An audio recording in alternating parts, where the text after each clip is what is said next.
Hi, I'm on my way back from work right now and I decided to use this moment of creativity to record this video for you.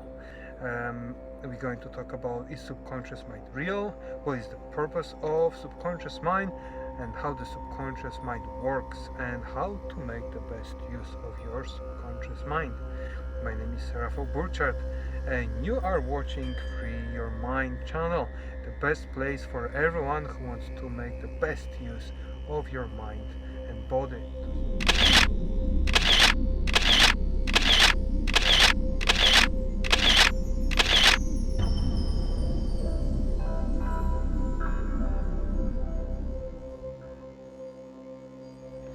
And before I start, I need to highlight a couple of facts. First, there is no specific proof of what is subconscious mind and what is intuition and what is karma. All is just a theory, and as such everyone can have one. If you have your opinion of what subconscious mind is, please share with everyone by commenting this video. Well, subconscious mind has multiple names such as unconscious, subliminal, preconscious, inner self, psyche, soul, inner mind, Freudian mind, id, ego, superego. This list is going on and on and on. So I'm going to use subconscious mind, but keep in mind that this is just semantics. What is the subconscious mind then? For me, this is the biological supercomputer that is managing all our physical and psychological activities. And this supercomputer has a few key functions and qualities. 1. The subconscious records everything that is happening around us on the biological hard drive. From the very beginning, our subconscious mind records everything, and I mean everything, all the sounds, smells, pictures, all sensory experiences, patterns of behavior, and so on and so forth. And all the information before it gets recorded is going through the lenses of our belief system, value system, and emotions.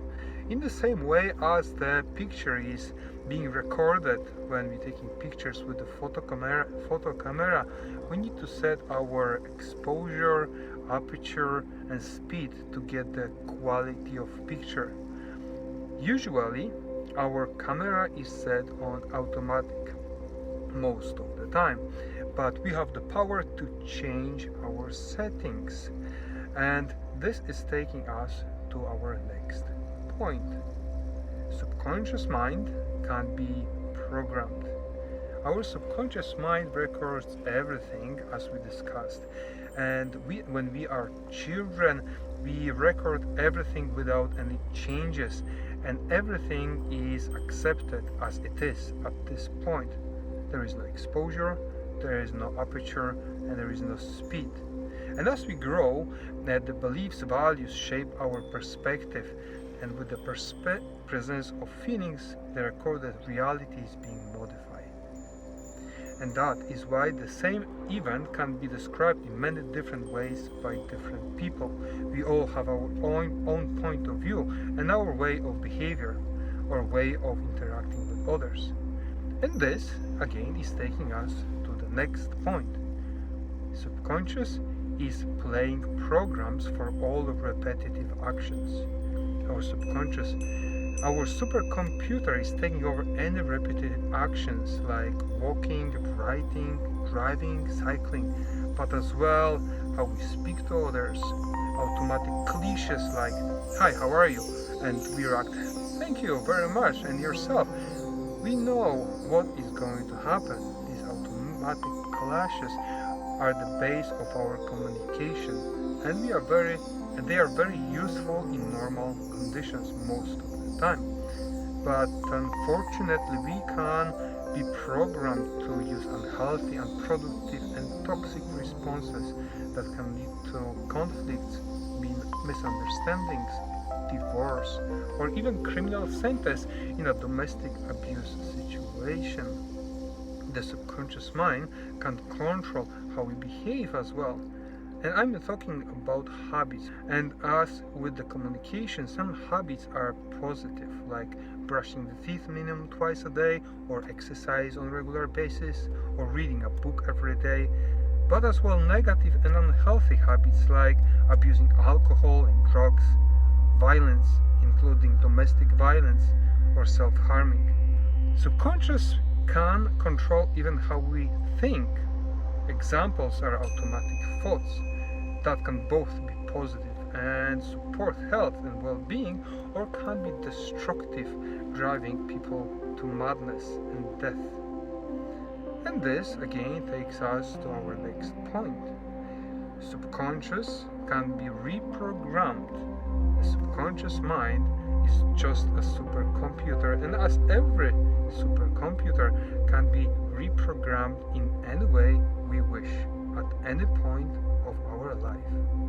To do it, we need: step 1. Establish what is not working as we want. We cannot change something if we don't know what is to be changed. You can achieve this by self-reflection, feedback from your environment, or via accessing professional help. Step 2. Access professional help, such as counseling or hypnotherapy, or both. Or you can use self-help techniques. Internet and bookstores are full of this kind of information.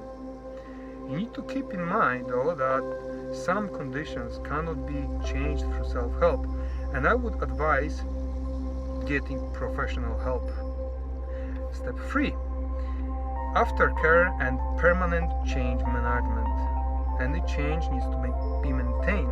It is like with the garden. Once you have done a great job to make it amazing, it is very easy to lose everything just by not attending to it. And this supercomputer is protected by safety programs, and that is the case with your subconscious as well. Subconscious is equipped with a firewall. As a child around 7-year-old, we are developing conscious critical faculty. The CCF is the firewall that protects the data from external or internal reprogramming. The CCF is deflecting all information that is different than stored already. That is why it is so hard to change someone's mind about some subjects, especially if this is connected with one's beliefs or values. Well, to overcome the CCF, we need to use appropriate techniques. A. Repetition. If you repeat something long enough, you will make permanent change. It is an easy technique but needs perseverance, as you will have to face your subconscious resistance. B. Self-study. If you are making conscious decisions to make change already, you are motivated to overcome the resistance. Additionally, studying requires repetition. C. Hypnotherapy and hypnotherapeutic techniques can suspend the activity of CCF, thus this is a very effective way of making changes if you have skilled therapists at hand. The reprogramming can be achieved during an emotional outburst. It is usually completed spontaneously. For example, one is quitting smoking after visiting a doctor who had informed him that he has an underlying health condition. But this technique can be used under the control of the therapist during hypnosis or counseling sessions. Subconscious can communicate with our conscious mind. This communication occurs via, but not only, intuition, automatic thoughts, automatic behaviors, involuntary daydream, sensory experiences, and dreams. My advice is to listen to the subconscious mind and act as discussed in my previous episode, where I discussed intuition in more detail, but at the same time we are responsible for any negative, toxic or violent actions. It is our responsibility to monitor our subconscious mind and to be in charge of our lives and the mind instead of being run by our mind. There are no excuses. It is your mind at the end of the day, is it? The subconscious goal is to keep us alive. This is why it is so hard to make any changes, as our subconscious mind is literally defending your life, because whatever you do, you are still alive, and any potential change is a risk of the ultimate end of the subconscious. How to make the best use of our subconscious mind? 1. Exercise self-awareness of what is happening around you and what programs you are using. 2. Evaluate the programs if your results are negative or counterproductive. 3. And the most important, live your life. Be in the now. Being in the now, this is the subject of my next episode. I will describe how you can be in charge of your subconscious mind and your life. Remember to subscribe and put a comment about what was the most useful and not useful about today's episode. My name is Rafał Burchard and you are watching Free Your Mind. See you next time.